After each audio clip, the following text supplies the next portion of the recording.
bilhões de dólares já foram gastos pela coalizão que há 17 anos tenta derrotar o Talibã, grupo que governou o Afeganistão entre 1996 e 2001 e que acolheu Osama Bin Laden. Estima-se que só os Estados Unidos, que comandaram a ação das tropas estrangeiras a partir daquele ano, tenham desembolsado 17 bilhões de dólares. Tamanho esforço bélico e financeiro, contudo, não conseguiu conter o avanço do grupo que, atualmente, está ativo em 70% do país. É o que indica levantamento feito pela Notícias, que mapeou áreas do Afeganistão que estão sob ameaça ou sob o comando do Talibã desde a retirada das tropas estrangeiras em 2014 e os EUA ainda mantêm, contudo, militares no país. O governo afegão minimizou o levantamento, dizendo que controla a maioria das áreas. Mas ataques recentes reivindicados pelo Talibã e pelo grupo autodenominado Estado Islâmico, com centenas de vítimas, dão indicativo da força que ainda tem esses grupos. Em resposta, tanto autoridades afegãs quanto os Estados Unidos têm descartado a possibilidade de diálogo. No ano passado, Trump anunciou que as tropas americanas ficariam no país sem previsão de retirada. O levantamento levou em conta ataques registrados entre agosto e novembro de 2017, e retrata a situação de segurança em cada um dos 399 distritos do Afeganistão. Repórteres da Notícias entrevistaram mais de 1,2 mil pessoas de todos os distritos para fazer uma análise mais aprofundada dos ataques registrados no país no período. As conversas foram feitas pessoalmente ou por telefone, e todas as informações coletadas foram checadas com pelo menos 2 ou até com 6 fontes diferentes. Em alguns casos, repórteres da Notícias foram a estações rodoviárias para encontrar pessoas viajando de e para regiões remotas e distritos de difícil acesso na tentativa de confirmar a situação narrada pelos entrevistados. Os resultados desse levantamento mostram como 15 milhões de pessoas, o equivalente à metade da população, estão vivendo em áreas controladas pelo Talibã ou em locais onde o grupo atua abertamente e comanda ataques regulares. O levantamento indica de forma clara como o Talibã avançou do sul, seu tradicional reduto, em direção ao leste, oeste e norte do país. Desde 2014, o Talibã vem ampliando o controle de áreas da província de Helmand como Sangin, Musa Qala e Nadir Ali, locais onde as forças estrangeiras haviam desbancado o grupo em 2001. Mais de 450 militares britânicos morreram em Helmand entre 2001 e 2014. Quando eu saio de casa, não sei se vou voltar vivo, diz Sardar Desjondand, um distrito a oeste que tem sofrido ataques semanais. Explosões, terror e o Talibã são parte do nosso dia a dia.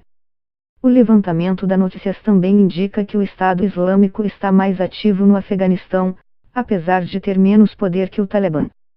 A coleta de dados precisos e confiáveis sobre o conflito no Afeganistão tem ficado cada vez mais difícil desde que as tropas estrangeiras deixaram o país e que as estatísticas ficaram sob a responsabilidade das forças de segurança afegãs. Avaliações anteriores da força do Talibã nem sempre levavam em conta informações de todos os quase 400 distritos do país, e muitas vezes eram criticadas por estarem subestimando a realidade. O levantamento da Notícias mostra que atualmente o Talibã controla 14 distritos, 4% do país, e tem presença ativa e declarada em outras 263 áreas, 66% do território. Isso significa uma proporção mais elevada do que qualquer outra estimativa já feita sobre a força do grupo extremista. Nessas áreas onde há presença ativa, são frequentes os ataques contra o governo, desde ações coletivas em bases militares a emboscadas ou atos direcionados em comboios ou pontos de controle oficiais. No período analisado, ataques foram contabilizados com graus de frequência variados. Há desde áreas com uma presença mais esparsa do Talibã, que registraram um ataque a cada 3 meses, até locais com maior atuação do grupo, que sofrem pelo menos 2 ataques por semana. Por questões metodológicas, definiu-se que os distritos controlados pelo governo são os que têm chefe, comandante da polícia ou corte que representam Cabul, sede do governo. A Rudbin, que comanda uma empresa de transporte local, mora em Baharak, região classificada pela Notícias como nível médio em relação à presença do Talibã. Ele também narra a rotina diária de tensão, em especial porque vive perto da área de confronto.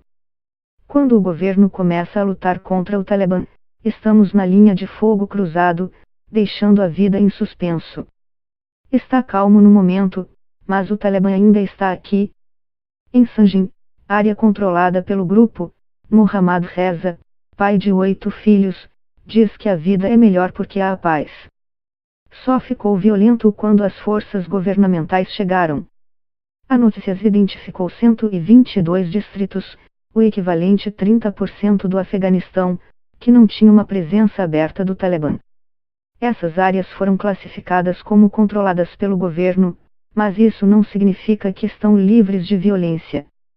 Cabul e outras cidades grandes, por exemplo, têm sofrido ataques massivos perpetrados a partir de áreas adjacentes ou pelas chamadas células adormecidas. Isso aconteceu não apenas durante o período analisado, mas também antes e depois. As pessoas não têm outra opção senão abandonar suas casas, fazendas, ranchos ou viver sob o domínio talibã, diz uma professora de um distrito no norte de Cabul. Ela disse que a família saiu da vila em outubro. Foram buscar refúgio no centro do distrito, área ainda controlada pelo governo. Mas seu irmão acabou morto em um ataque de um homem-bomba 2 dias depois da mudança. Do lado oeste da capital, Jamila, mãe de 5, diz: 2 foguetes talibãs caíram nos fundos do nosso jardim no mês passado. Moramos a poucos metros do escritório do chefe do distrito. Não é seguro aqui, relata. A apuração também revelou que o Talibã passou, subitamente, a cobrar taxas dos moradores das áreas onde controla. Os extremistas forçam fazendeiros, comerciantes locais e até quem transporta mercadorias a pagar taxas, apesar de deixar o governo no controle de serviços básicos como escolas e hospitais. Eles estão cobrando pessoas pela energia elétrica que a gente fornece, diz o chefe de um dos distritos no sul do país. O levantamento feito pela Notícias foi avaliado pela Rede de Analistas do Afeganistão, organização de pesquisa sem fins lucrativos baseada em Cabul. A co-diretora da entidade, Kate Clark, disse ser tão bem-vinda quanto rara uma pesquisa tão bem apurada sobre a guerra afegã. As descobertas são chocantes, mas infelizmente não nos surpreendem. São verdadeiras e o mapeamento sobre a extensão do conflito é preciso, avaliou Clark. Mas é incômodo perceber que cada ponto laranja no mapa se traduz em vidas perdidas e prejudicadas. Grupo islâmico que atua no Afeganistão e Paquistão surgiu a partir de tribos que vivem na fronteira entre os dois países, depois da ocupação.